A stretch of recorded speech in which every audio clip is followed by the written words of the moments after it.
I was scrubbing tire scuffs out of Elena's white carpet when she waltzed in, still wearing her business trip perfume, dropped her suitcase, and smirked. My ex didn't let me get bored. You have something to learn from Mark. If sarcasm were a weapon, I'd be dead. Instead, I just started plotting her funeral, figuratively, of course. My name is David Grant, and I manage logistics for a mid-sized shipping company in what used to be a decent lakefront suburb. Now it's the kind of place where dreams go to die slowly, surrounded by strip malls and half-empty office parks. Elena worked in corporate sales for a tech firm downtown, the kind of job that requires expensive suits and even more expensive attitudes. How was the conference, honey? I asked, not looking up from the stain that looked suspiciously like a stiletto heel mark. Enlightening. She kicked off those same stilettos and stretched like a cat. Mark always did know how to make things interesting, unlike some people. Mark Devlin, her college boyfriend. The one who got away before I came along with my steady paycheck and reliable nature. I'd heard his name exactly 47 times in the past month, always preceded by successful, or exciting, or my personal favorite, spontaneous. Elena poured herself a glass of wine, the good stuff she kept hidden behind the cooking sherry. You know what Mark said about you. I should have walked away, should have gone to the garage, tinkered with my motorcycle, pretended I didn't hear her. Instead, I made the mistake that would change everything. What? He said you're exactly the kind of man women settle for when they give up on their dreams. She took a long sip, watching me over the rim. Stable, predictable, safe. The carpet cleaner bottle cracked in my grip. And what did you tell him?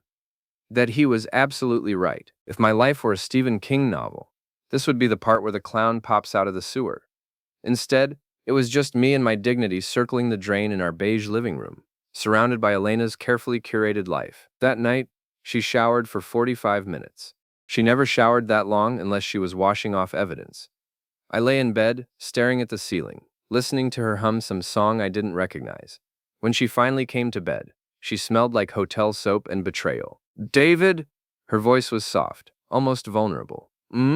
Mark invited us to his housewarming party next weekend, his new place on the lake. Us? Well, me. But I suppose you can come too. I rolled over to look at her. Even in the dim light, I could see the satisfied smile playing at the corners of her mouth. This wasn't an invitation. It was a declaration of war. Sure, I said. Sounds fun. The next morning, Elena left early for work, humming that same unknown song. I waited until her BMW disappeared around the corner, then went to our home office. Elena was many things, but tech-savvy wasn't one of them. She used the same password for everything. Mark Devlin 2019. Subtle. Our shared iPad was a treasure trove. Text messages that made my stomach turn. Hotel receipts from places I'd never been. Photos that confirmed what I already knew, but had been too stupid to accept. The worst part wasn't the explicit details or the obvious lies about working late. It was the mockery, screenshot after screenshot of her laughing about me with Mark. My habits, my job, my complete obliviousness to what was happening right under my nose. He actually believes I'm working on the Morrison account, read one message, followed by crying, laughing emojis. And poor David, he tries so hard to be interesting, read another. But the one that broke something fundamental inside me was from 3 days ago. After the party, I'm going to tell him everything. Mark says it's cruel to keep pretending. Odestimation 9 noir, as it operationeds. By the time I was done, David Grant, the stable, predictable, safe David Grant, was gone. What remained was someone I didn't recognize. Someone who understood that being underestimated was actually a superpower. I spent the rest of the day planning. Not emotional, knee-jerk revenge. Calculated, methodical destruction. If Elena wanted exciting, I'd show her what exciting looked like. That evening, she came home with takeout from our favorite restaurant. A peace offering, or maybe just guilt management. She chattered about her day, her upcoming business trips, her excitement about Mark's party. I nodded and smiled and played the role of oblivious husband perfectly. You seem different today, she said as we finished dinner. Different how? I don't know. Lighter, maybe? I was lighter. I'd shed the weight of caring about someone who saw me as a placeholder in her real life. Just had a good day at work, I said. Solved a problem that's been bothering me for months. She smiled and patted my hand.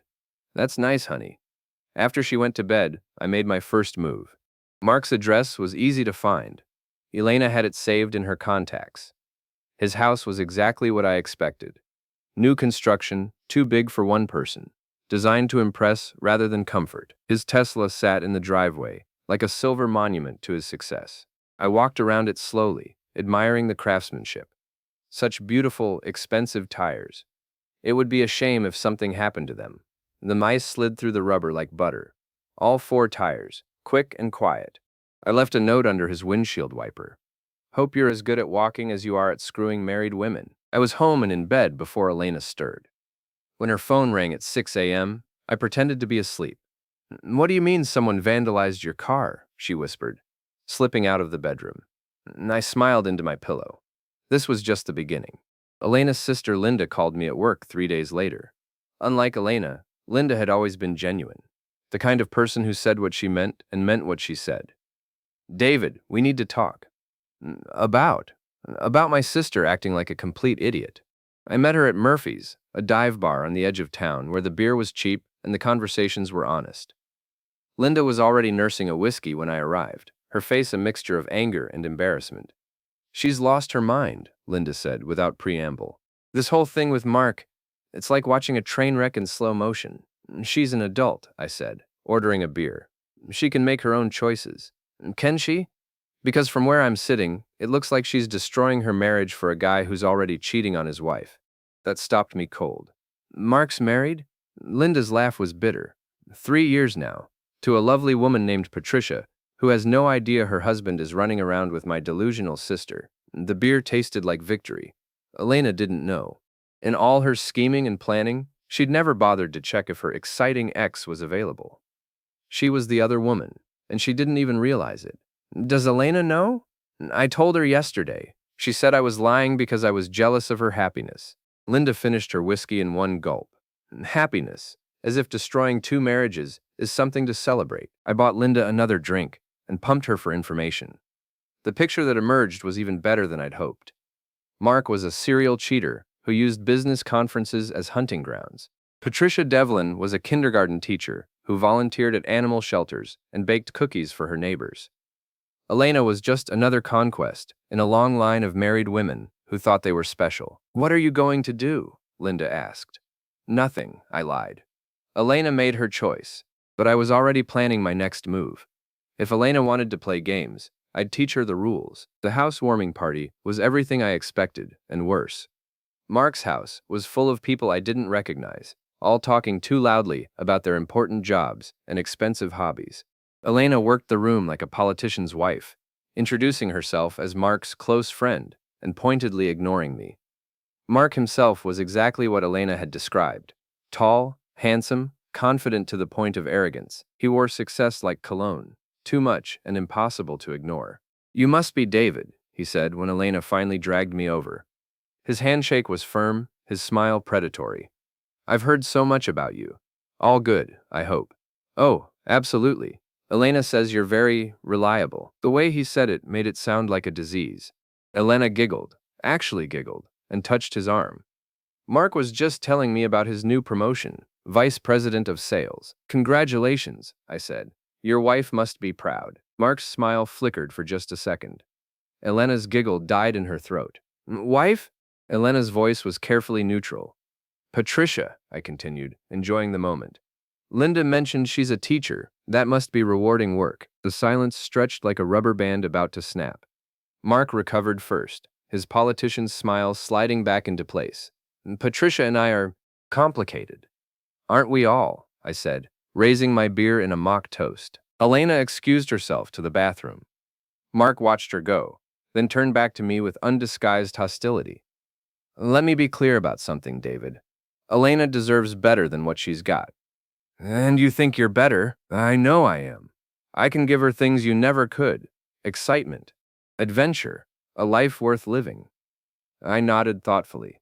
Like tire slashing? His face went white. What did you say? Nothing. Just wondering if your insurance covered the damage. Elena returned before he could respond, but the damage was done.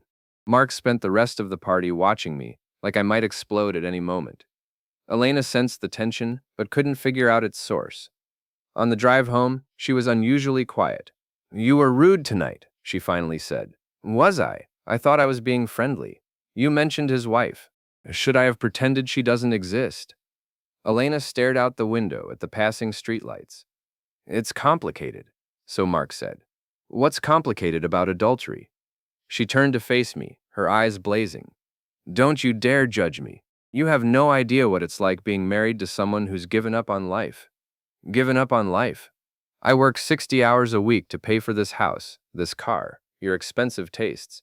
How is that giving up? When's the last time you surprised me? When's the last time you made me feel alive? I pulled into our driveway and turned off the engine. In the sudden silence, I could hear both of us breathing.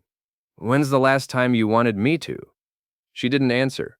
She didn't need to. That night, I moved into the guest bedroom. Elena didn't protest. If anything, she seemed relieved. The next morning, I started phase 2 of my plan. I called Patricia Devlin's school and left a message that I was a friend of her husband's and needed to speak with her about an urgent matter. She called back during her lunch break. This is Patricia. You said it was about Mark. Her voice was warm, trusting. Everything Elena's wasn't. Mrs. Devlin, this is difficult, but I thought you should know. Your husband is having an affair with my wife. The silence was deafening. Mrs. Devlin, are you there? I'm here. Her voice was smaller now, fragile. Are you sure? I have proof. Photos, text messages, hotel receipts.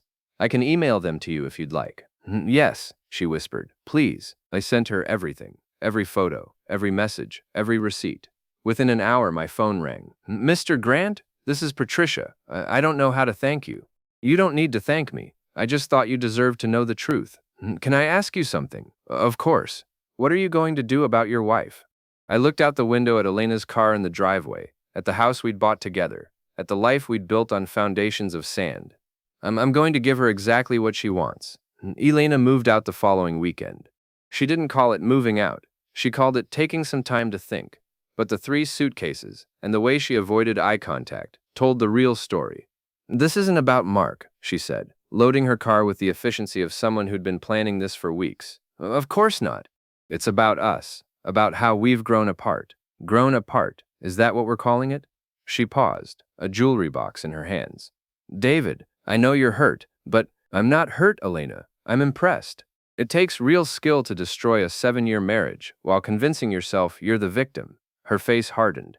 I'm not the one who's been cold and distant for months. No, you're the one who's been screwing your ex-boyfriend and lying about it. I never lied to you. I pulled out my phone and read from her messages. Working late on the Morrison account. Client dinner ran long. Conference call with the West Coast team. Should I keep going? Elena's face went through several shades of red before settling on defiant. Fine. Yes, I've been seeing Mark. But this marriage was over long before that happened. When? When was it over? When you stopped trying? Or when you decided I wasn't worth the effort? She threw the jewelry box into her car with enough force to rattle the contents. You want to know when?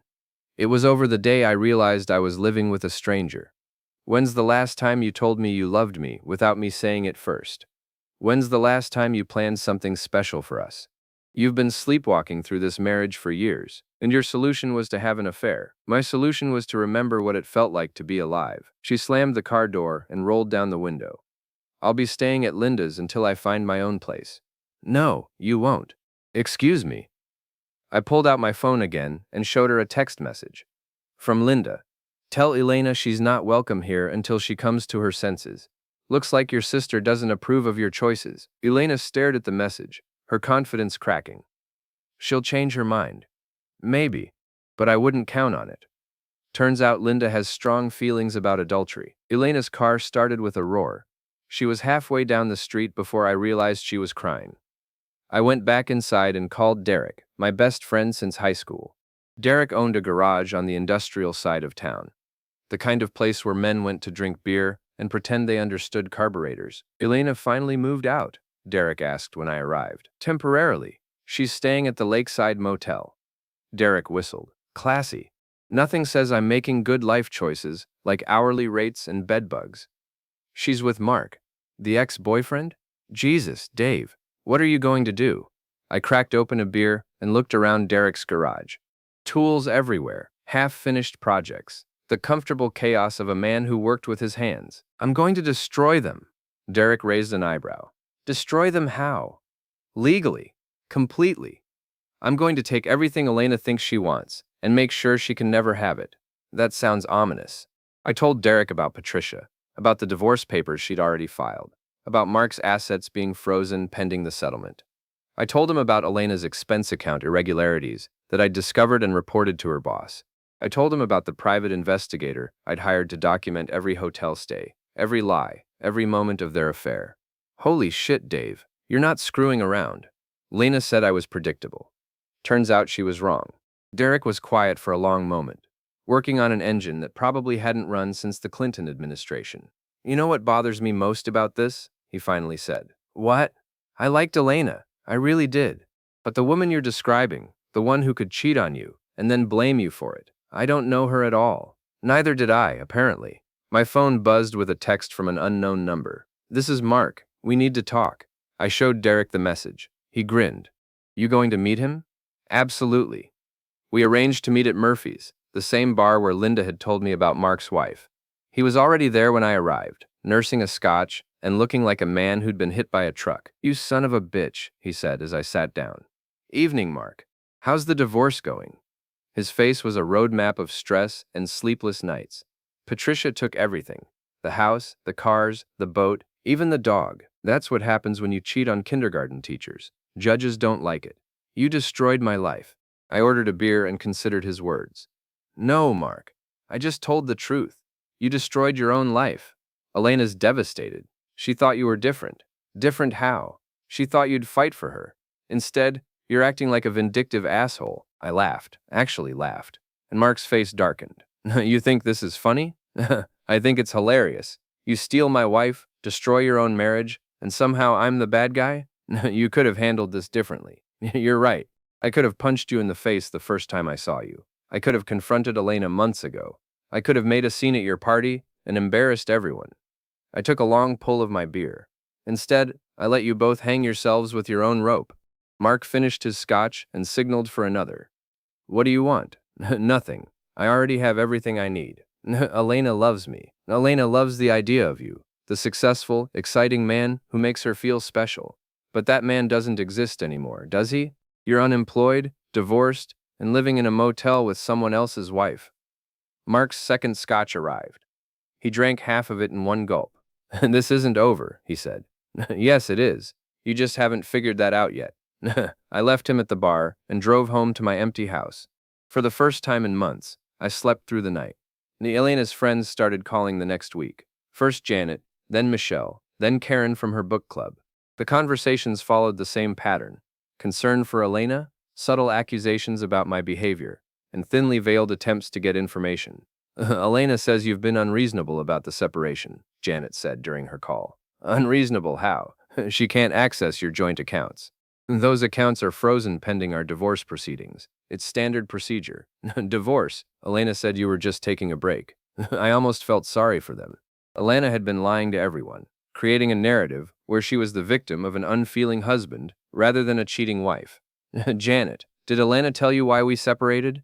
Silence. Did she mention Mark Devlin? More silence. I see. Well, when you talk to her again, ask her about the hotel receipts. Ask her about the text messages.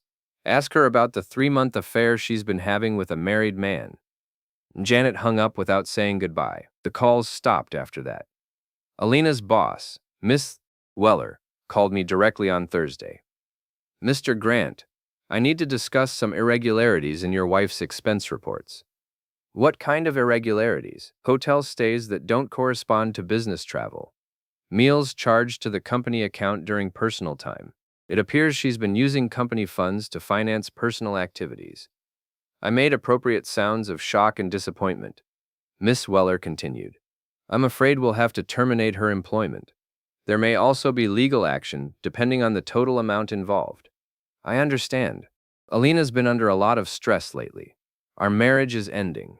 I'm sorry to hear that, but personal problems don't excuse financial misconduct.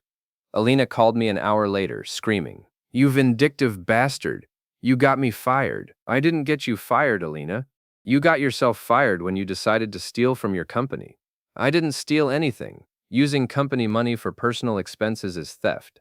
The fact that you don't understand that explains a lot about our marriage. I'm going to sue you for everything you have. With what lawyer? You're unemployed and living in a motel. The line went quiet except for the sound of Alina crying. David, please. I made mistakes, but we can fix this. We can go to counseling. We can. Alina, stop. It's over. It was over the moment you chose Mark over our marriage. I choose you. I'm choosing you right now. No, you're choosing security, because your exciting adventure turned into a nightmare. That's not the same thing. I hung up and turned off my phone. That weekend, Derek and I were working on my motorcycle when Mark showed up at the garage. He looked worse than he had at the bar. Unshaven, wrinkled clothes, the desperate appearance of a man with nothing left to lose. We need to talk, he said. Derek stepped forward, wrench in hand. I think you should leave.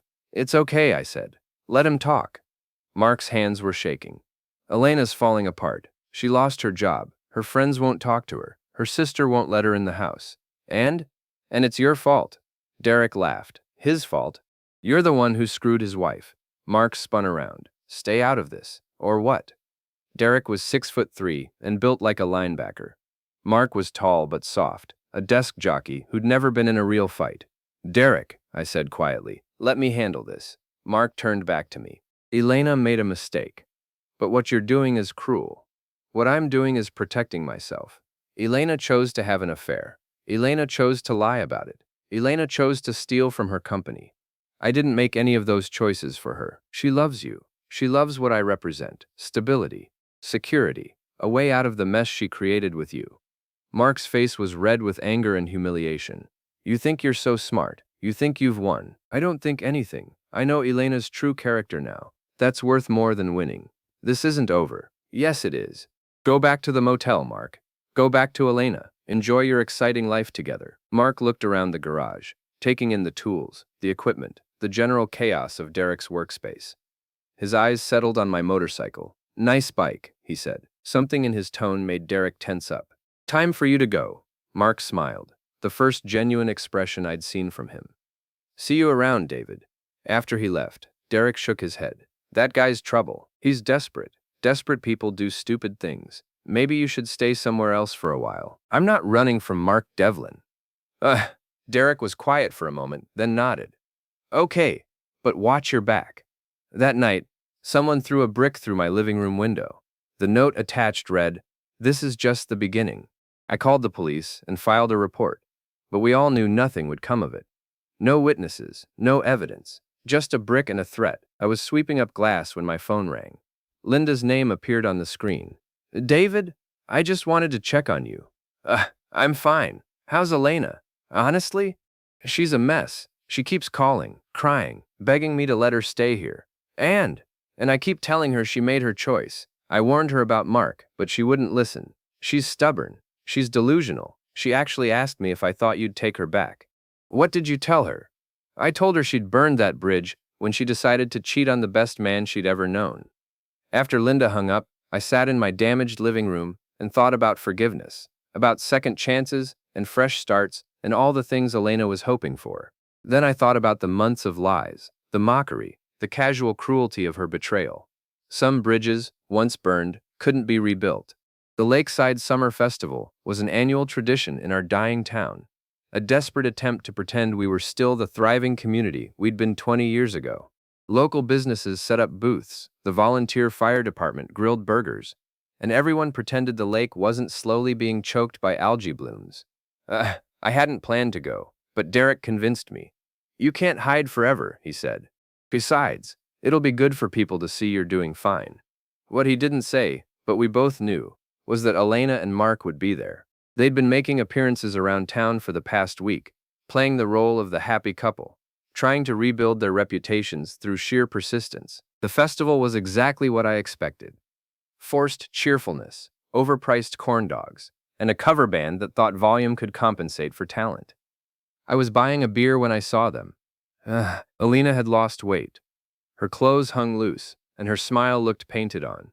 Mark stood beside her like a bodyguard, his eyes constantly scanning the crowd for threats. They saw me at the same time I saw them. Elena's face went white. Mark's jaw tightened. David! Elena's voice was barely audible over the music. Elena! Mark! I nodded politely. Enjoying the festival? Ah, it's wonderful, Alina said, her voice too bright. Just like old times. Not quite like old times, I said. You're with someone different. Mark stepped forward. Look, we don't want any trouble. Neither do I. I'm just here for the beer and the questionable entertainment. Alina touched my arm. David, could we talk? Privately? Nah. Mark's face darkened. Alina, please, she said. Just for a minute. We walked to a quieter area near the lake. Alina wrapped her arms around herself, despite the warm evening. I've been thinking about what you said, about choices and consequences. And you're right. I made terrible choices. I hurt you. I hurt Mark's wife. I hurt myself. She looked up at me with eyes that had once made me forget everything else. I love you, David. I've always loved you. No, you haven't. You loved the security I provided. You loved having someone to fall back on when your adventures went wrong. That's not true. Alina, you spent months mocking me to your lover. You called me boring, predictable, pathetic. Those aren't the words of someone in love. Tears started down her cheeks. I was confused. Mark made me feel things I hadn't felt in years, and I thought that meant our marriage was dead. It wasn't dead, Alina. You killed it. Can't we try again? Can't we go to counseling, work through this? I looked at her, really looked at her, and felt nothing. No anger, no love, no regret. Just emptiness where my feelings for her used to be. Alina, even if I could forgive you, I could never trust you again. And without trust, what's the point? She was sobbing now, drawing stares from other festival goers. Please, David, I'll do anything. The time for anything was before you cheated. Now it's too late. I started to walk away, but she grabbed my arm. What about Mark? What about what you did to him? What did I do to Mark? I told his wife the truth. I reported your expense account fraud to your boss. I defended myself when he threatened me. Which part of that was wrong? You destroyed his life. Mark destroyed his own life the moment he decided to cheat on his wife, just like you destroyed ours. Alina's grip tightened. You're not the man I married. You're right. The man you married was a fool who believed in the sanctity of marriage and the goodness of his wife. That man is gone. I pulled free and walked back toward the festival. Behind me, Alina was still crying. Mark was waiting by the beer tent, his face a mask of barely controlled rage. What did you say to her? The truth. She didn't take it well. You son of a bitch. You've taken everything from us. I didn't take anything. You gave it all away. People were starting to stare. The cover band had taken a break, and our conversation was becoming the evening's entertainment. You want to know what Alina really thinks about you? Mark's voice was getting louder. She told me you were the biggest mistake of her life. She said making love to you was like sleeping with a corpse. The crowd was gathering now, sensing drama. I saw Derek pushing through the people, his face concerned. Is that what she said? I asked quietly.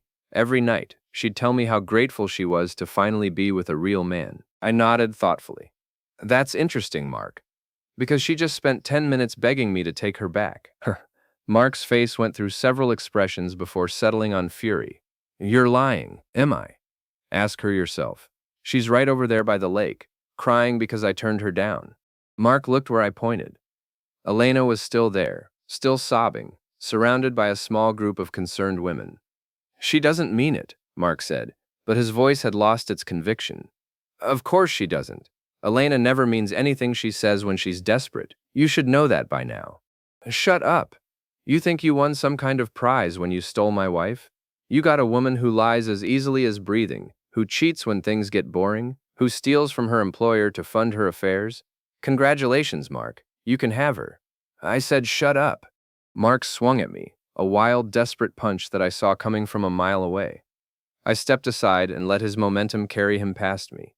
He stumbled, caught himself, and turned around with murder in his eyes. Gentlemen, Derek appeared between us, his massive frame blocking Mark's path. I think that's enough. This isn't your business, Mark snarled. My friend, my business.